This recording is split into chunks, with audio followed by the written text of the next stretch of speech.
On this podcast, we have a senior assistant professor of Cummins College with us, Mr. Harshvardhan Kharpate. Sir, welcome to the show. First of all, sir, ये जानना चाहूंगी आपसे कि what makes Cummins College different from other colleges? क्या अलग बनाता है? First of all, thank you for inviting me over here.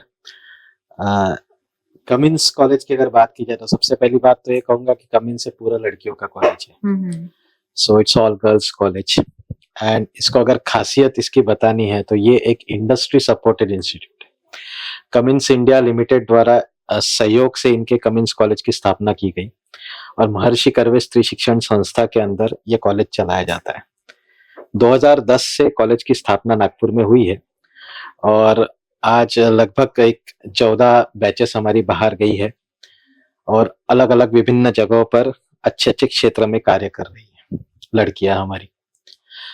इस कॉलेज की खासियत अगर बताए तो प्रोफेशनल एंड पर्सनल डेवलपमेंट, जैसे दोनों चीजों पे हम लोग काम करते हैं। लड़कियों के प्लेसमेंट के ऊपर हम काफी फोकस करते हैं, एकेडमिक्स के साथ साथ उनका बाकी चीजों पे भी जो ग्रोथ है उसके तरफ ध्यान देते हैं विशेष रूप से, जिसमें अलग अलग तरह के क्लब्स कॉलेज में चलाए जाते हैं जिसका पूरा मैनेजमेंट लड़कियां खुद करती है, प्लानिंग से लेकर एग्जीक्यूशन तक। इससे उनका एक कॉन्फिडेंस बिल्डअप होता है, लीडरशिप क्वालिटीज उनमें डेवलप होती है। बाहर अलग अलग जगह पर कुछ कॉम्पिटिशन्स अगर होती है, जैसे IITs हो गए, NITs हो गए, इस जगह पर नेशनल लेवल की, इंटरनेशनल लेवल की कॉम्पिटिशन्स, वहां पर हम प्रोत्साहित करते हैं हमारे लड़कियों को कि आप वहां जाए, पार्टिसिपेट करें और इसका उन्हें काफी अच्छा एक फायदा होता है, काफी अच्छा मोटिव मिलता है, मोटिवेट होते हैं वो।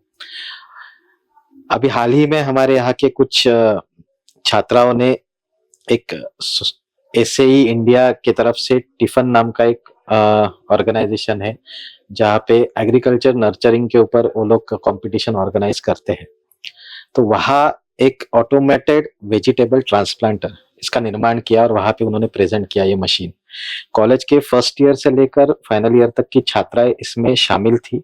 विशेष रूप से सारी मशीन डेवलपमेंट का काम लड़कियों ने खुद किया और उनको वहाँ पे एक सम्मान भी प्राप्त हुआ और उन्होंने वहाँ पे एक विशेष रूप से प्राइज भी हासिल किया है।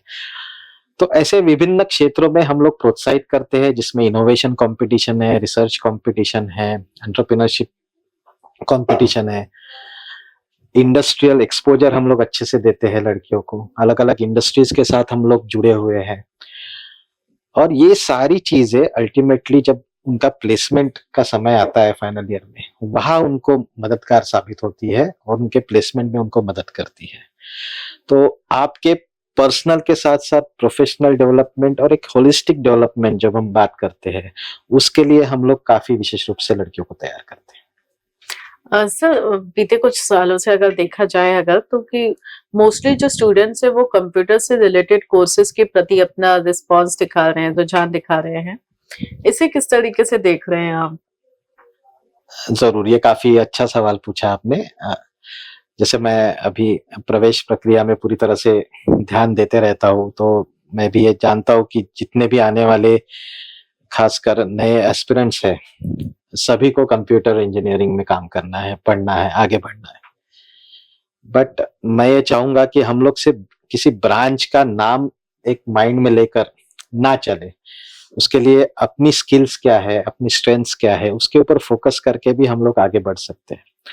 एक अच्छी पढ़ाई आपने किसी भी क्षेत्र में हासिल कर ली तो वो आपको जरूर आगे जाकर अच्छे स्किल के साथ एक अच्छा इंजीनियर बनाने में मददगार साबित होगी। हालांकि आपने जो पूछा कंप्यूटर में रुचि रखते हैं, क्योंकि इसका एक मैं ये कहना चाहूंगा इसके ऊपर कि प्लेसमेंट अपॉर्चुनिटीज काफी अच्छी है, हायर प्लेसमेंट पैकेजेस ये काफी उनको अट्रैक्ट करते हैं स्टूडेंट्स को। लेकिन इन कंप्यूटर ब्रांच के साथ साथ बाकी जो कोर इंजीनियरिंग क्षेत्र है वो भी उतने ही जरूरी है, ये कहीं ना कहीं छात्रों को समझना जरूरी है, क्योंकि कोर इंजीनियरिंग ही फाउंडेशन है इंजीनियरिंग का। जैसे मैकेनिकल की बात करें या इलेक्ट्रॉनिक्स की बात करें, सिविल की बात करें, all these are foundation of engineering. और आज के दौर में जब हम आर्टिफिशियल इंटेलिजेंस की बात करते हैं, एडवांस टेक्नोलॉजी की बात करते हैं, उसमें इलेक्ट्रॉनिक या इलेक्ट्रिक व्हीकल्स जो अगर आते हैं, हम लोग बात करें या फिर रोबोटिक्स की अगर बात करें, इनमें भी आपको कहीं ना कहीं सॉफ्टवेयर का नॉलेज होना बहुत जरूरी है। तो आपको इन कोर इंजीनियरिंग क्षेत्र में सॉफ्टवेयर का नॉलेज रखना उतना ही बेहद जरूरी है। ये कहीं हमें ध्यान में रखना है छात्रों को। कोर इंजीनियरिंग और अगर सॉफ्टवेयर इंजीनियरिंग, कंप्यूटर की ब्रांचेस और कोर इंजीनियरिंग ब्रांचेस, ये एक दूसरे के कॉम्पिटिटर्स नहीं है, ये एक दूसरे को साथ में लेकर चलने वाले ब्रांचेस है। आज की दुनिया की नीड है कि आप एक चीज के साथ लेकर नहीं चल सकते, because computer is everywhere, that is available everywhere now. तो हर एक ब्रांच में वो काम आपको आने ही वाला है। सिर्फ कोई एक नाम सुनकर उसके पीछे भागना और अपने स्किल्स को नजरअंदाज करना, थोड़ा इस तरफ ध्यान देना चाहिए छात्राओं ने, और छात्रों ने विशेष रूप से।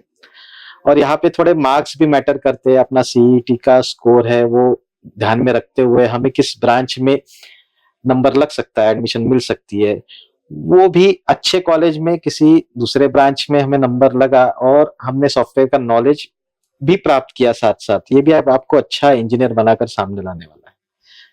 तो ये चीजें बहुत जरूरी है छात्रों को समझना। Not only just technical issues, skills, but उसके साथ साथ आपके कॉन्फिडेंस को भी अपग्रेड करता है, कम्युनिकेशन स्किल्स। और इसी को आज हमने अपने पॉडकास्ट में शोकेस किया है।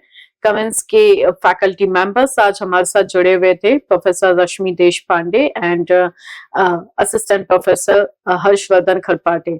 इसी के साथ साथ अगर आपको भी एडमिशन लेनी हो तो प्लीज आप कांटेक्ट करें। एंड सर की जो आज हमने बातें की हैं, तो आप प्लीज इसको आगे लेके जाएं और कमेंस कॉलेज में आप कांटेक्ट करें।